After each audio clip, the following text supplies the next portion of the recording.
Dans un contexte social tendu, la présidente de région a concédé quelques cadeaux de fin d'année, des mesures pour l'amélioration du pouvoir d'achat.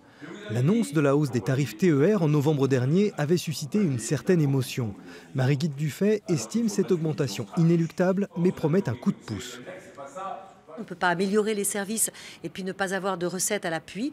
J'entends cette colère et c'est pour cela qu'effectivement, il y aura un mois gratuit pour un certain type d'abonnés, 2 mois pour d'autres. Cela fait partie effectivement de notre prise en compte de cette question, de cette crispation autour du pouvoir d'achat.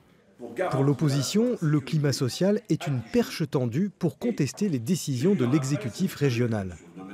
C'est invraisemblable de dire qu'il faut abandonner la voiture et en même temps, pour reprendre un mot à la mode, augmenter parfois même de 50% les abonnements du TER qui sont des déplacements pendulaires, de fermer des gares. Nous demandons clairement qu'elles reviennent sur l'augmentation des tarifs du TER.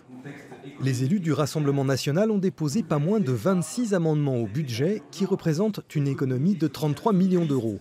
Une économie assortie de mesures supplémentaires.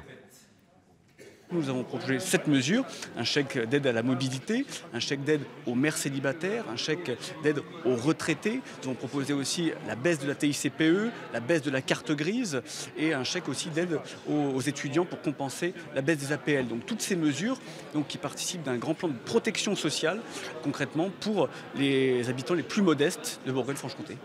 À mi-mandat, la présidente de région maintient le cap pour l'avenir en dotant la région de 490 millions d'euros d'investissement. Le budget sera soumis au vote demain. Mardi soir, la France a été touchée en plein